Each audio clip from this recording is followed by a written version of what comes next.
when people do a Google search, they're not doing a search. They're looking for a solution to their problem. And if you want to figure out what problems people are searching for, do two things. It's an inspiration, and in many ways, obviously, because on the business side, you're doing beautiful, but the way you're acting, man, is just amazing. You're so humble in many ways, you know. Where this beautifulness comes from, where these energies come from. Well, I don't know if I'm that humble, but in general, from my parents, you know, they taught me when things are going well, there's always other people who have it better than you. And when things are going very terrible, there's always other people who are struggling and have it worse than you. That's helped me stay grounded. And keep in mind, I didn't grow up, I'm not saying I have money right now, but I grew up with very little money. So, you know, when you live a large portion of your life not having a ton, you appreciate it and you're thankful for the people who help you get there. And I believe that anyone can be successful, anyone can do well. It's just a question of, do they want to put in the time and effort and take the time to learn and keep executing and just keep trying and being persistent. You were raised in the UK, if is that correct? And then you moved to the US? Yeah, born in UK, and then I grew up mainly in Orange County, California. Wonderful. And then some of obviously a lot of people here knows you, but just to remind, at 16 you did your first business, which was successful. Okay. No, so the first one was a job board. That one didn't do well, but my second one, my first real one, whatever you want to end up calling it, was an ad agency, and yeah, that did well. And then by 21 you were making 20K a month, correct? Something like that. I said, but then you lost it all. Yeah, so when I was 16 or 15, I was making around 20,000 a month. By the time I was 21, I was making... Not bad, Neil. Not bad for being a 15-year-old guy making 10 or 20K a month, huh? Yeah, this is great. And then I was making in the millions. And the point I'm trying to improve is not to say I made good money or anything like that, because as you mentioned, I lost it all by the time I was 21. And I learned a very valuable lesson in life. You know, one, I thought I was on cloud nine. I was invincible. That wasn't true at all. But two, I learned a very important in life. And this is the second thing. You need to focus on what you're good at. I started diversifying, doing too many things I didn't understand. I didn't have good laser focus. And that's when I lost all my money plus more. And I was at that time around $1 million in debt. How did you get out from it?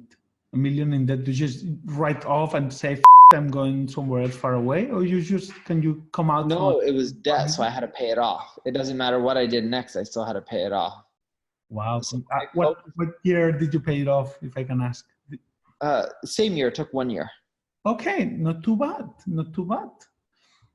So I focused on what I knew. And by focusing on what I knew, I was able to pay it off. I focused on marketing and my ad agency. I had that laser focus again, and that's what changed things a lot. Was it basically, well, number one is building your brand, which you always say is building the brand is what making the future it's much stronger, but is it focusing on your own products that you grow a business, or giving consultancy for other companies? What do you think is more important for you at the moment that help you and for you now? Doing consulting helped the most because I was good at it, or I think I was good at it. I still think I'm decent at it. And just providing other companies more traffic and revenue was creating quick income. For us, and for us, it's a problem now because finally this is as a little tool that finds emails, but also in that moment, a lot of companies come to us like, Jared, can you do growth agency? I'm sure many tools like ours has the same problem. What would you recommend for these companies and people? Yeah, so what I would do if I were you guys is I would focus on what you guys are the best at, right? You guys help with B2B lead generation. If anyone wants anything else, you would want to partner with other people who can help them out. And then that can help you take in extra revenue without without actually doing the work. So if you partner with people, here's what I mean by that. For example, my ad agency partners with a few others. They drive us leads and customers, and we drive them customers. So they can make more money and we can make more money. And it's a win-win for the customer, because then we specialize in what we're good at and let everyone else focus on everything Oh, else. that's actually a good idea. It's like what you do with, I guess, with Eric, with the Growth Everywhere agency, isn't it? Yes, it's a partnership that you talk about. Some other guys with us do the growth hacking, and then we just do bring everyone to them. Exactly. Tell me, audio, how important is the audio? How important is the YouTube for the future, man? Because everyone is focusing about SEO and content and writing. Yeah. Tell me, because I think this is coming up, big news for that. It is very important. Not enough people are focusing on it, but I agree with you. It's video, audio. I think it is the future.